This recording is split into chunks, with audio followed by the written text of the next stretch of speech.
శ్రీ గురుభ్యో నమః. శ్రీ శారదాదేవి చరితామృతం నుండి ఆనందపూర్ణ కుంభం చూద్దాము. ఆధ్యాత్మిక జీవితాన్ని మాత్రం దృష్టిలో ఉంచుకొని శ్రీరామకృష్ణులు శారదకు తర్ఫీదునిచ్చారని కాదు, ఆధ్యాత్మికతకు మాత్రమే కాకుండా గృహస్థ జీవితానికి కూడా ఆమె ఆదర్శంగా నిలవాల్సి ఉన్నందున ఆమెకు సాంసారిక విషయాల్లో కూడా సరిపడినన్ని బోధనలు చేశారు. దీపానికి ఎలా తిరిపెట్టాలి, తమలపాకులను ఎలా మడవాలి, బంధువులతో ఎలా మెలగాలి, ప్రయాణ సమయంలో ఎలా ప్రవర్తించాలి మొదలైన ప్రతి జీవిత కోణాన్ని స్పృశించింది ఆయన తర్ఫీదు. కానీ ఇంటి విషయాల్లో శ్రీరామకృష్ణులు శారదకు ఎందుకు తర్ఫీదునిచ్చారని కాస్త యోచించాలి. శారద పుట్టింది పెరిగింది గ్రామంలో. గ్రామ పరిసరాల్లో అతి చిన్నతనంలోనే కుటుంబాన్ని, సోదరి సోదరులను పోషించసాగింది. గృహ నిర్వహణ బాధ్యత గ్రామీణ స్త్రీలకు స్వతహాగా అలవడుతుంది. అత్యంత సామర్థ్యం కలిగిన శారదకు ఇవన్నీ కరతలామలకమని వేరుగా చెప్పాల్సిన పని లేదు. అందుకోసము ఒక అవతార పురుషుడు దిగి రావాల్సిన అవసరమూ లేదు. అలా అయితే సంసారంలోని ప్రతి అంశము ఆమెకు తర్ఫీదు ఇచ్చినట్లు రాసి ఉందే. అవును, ఆయన గార్హస్థ్యం గురించి నేర్పించారు, కానీ కొద్దిగా మార్పుతో నేర్పించారు.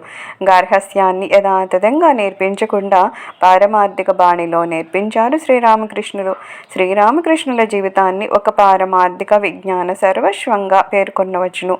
పారమార్థికతలోని ప్రతి అంశాన్ని తనలో నింపుకున్న ఆయన శిష్యులను ఎన్నుకొని ఏ శిష్యుడు తన అంశంలో దేన్ని చక్కగా జీవించి చూపించగలుగుతాడో దాన్ని మాత్రం అతడిలో ప్రవేశపెట్టి అతని పరిపక్వతకు తగినట్లుగా శిష్యుణ్ణి పెంపొందించేలా చేసేవారు.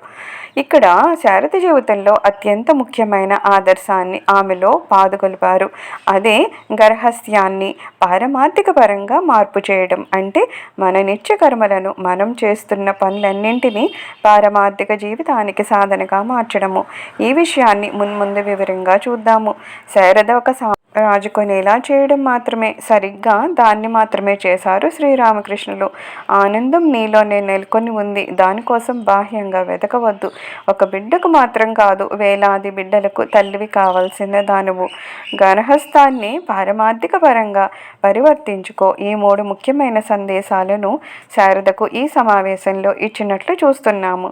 వర్షపు చినుకు కోసమే వేచి ఉన్న ఆల్చిప్ప ఒక వర్ష బిందువు పడగానే మూసుకొని సముద్రం అడుగుకు వెళ్ళి ఆ బిందువును ముత్యంగా మార్చే ప్రయత్నంలో లీనమవుతుంది. అదేవిధంగా శారద కూడా శ్రీరామకృష్ణుల నుండి ప్రస్తుతానికి పొందవలసింది పొందిన తర్వాత తనలో మునిగిపోసాగింది. జీవిత వికాసానికి ఆవశ్యకమైన వాటిని మాత్రమే శారదకు ఇవ్వడంలో శ్రీరామకృష్ణులు శ్రద్ధ వహించారు. ఒకరోజు ఆయన చుట్టూ కొందరు స్త్రీలు కూర్చునున్నారు.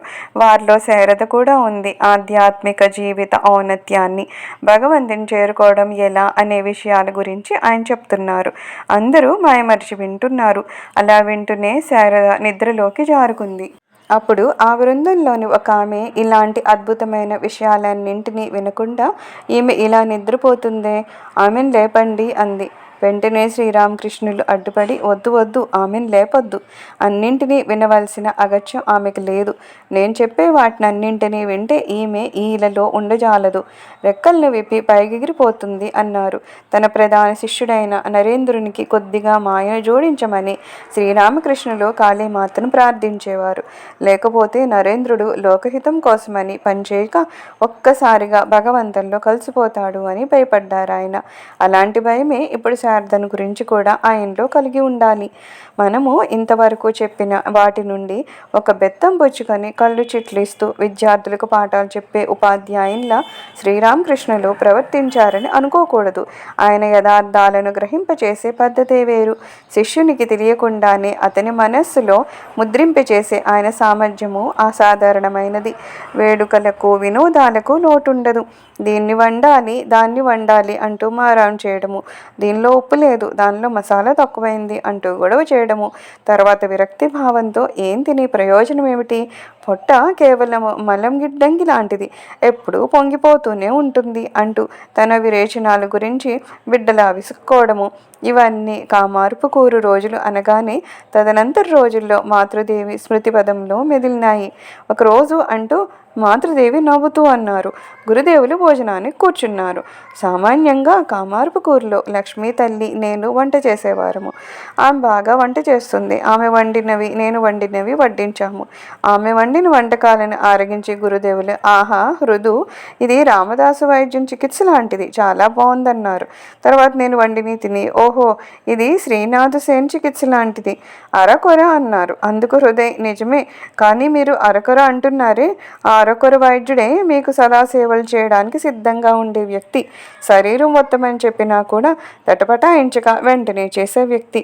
రామదాసు వైద్యుణ్ణి అంత సులభంగా మీరు సమీపించగలరా? ఖర్చు ఎంత అవుతుందో తెలుసా? మీకు అవసరమైనప్పుడు ఆయన రావడం కూడా కుదరని పని. అంత మాత్రమే కాదు, సామాన్యంగా జనము అరకొర వైద్యులనే ఆశ్రయిస్తారు. ఎందుకంటే వాళ్ళు మాత్రమే జనం చెప్పినట్లు నడుచుకుంటారు కనుక అన్నాడు. గురుదేవులు కూడా దాన్ని ఆమోదిస్తూ నిజము, ముమ్మాటికి నిజం, ఆమె సదా తయారీగా ఉంటుంది అన్నారు. ఒకరోజు శారద మరొక స్త్రీతో కలిసి వీధి నాటకం చూడ్డానికని పక్క గ్రామానికి వెళ్ళాలనుకుంది. శ్రీరామకృష్ణుడు ఎందుకో అది ఇష్టపడలేదు. అందువలన ఎవరూ వెళ్ళలేదు. ఆ కారణంగా వాళ్ళిద్దరూ బాధపడి ఉంటారని గురుదేవులు మరో ఏర్పాటు చేశారు. ఆయన అప్పటికీ ఆ వీధి నాటకాన్ని ఒకసారి చూశారు. ఒక్కసారి ఏదైనా ఆయన చూస్తే చాలు, అవన్నీ అలాగే ఆయన మనసులో ముద్రితమైపోతాయి. అందువలన ఆ నాటకాన్ని ఆయనే స్వయంగా నటించి చూపించి అందులో వచ్చే పాత్రలు, సంభాషణలు, పాటలు, నటన ఆర్భాటంగా చేసి చూపించేశారు. ప్రత్యక్షంగా వెళ్ళి చూడలేదనే లోటు వారికి తెలియకుండా చేసేశారట.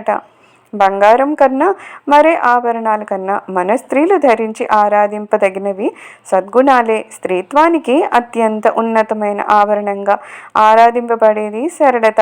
సరళత వలన సాధింపజాలనిది ఈ లోకంలో ఏదీ లేదు.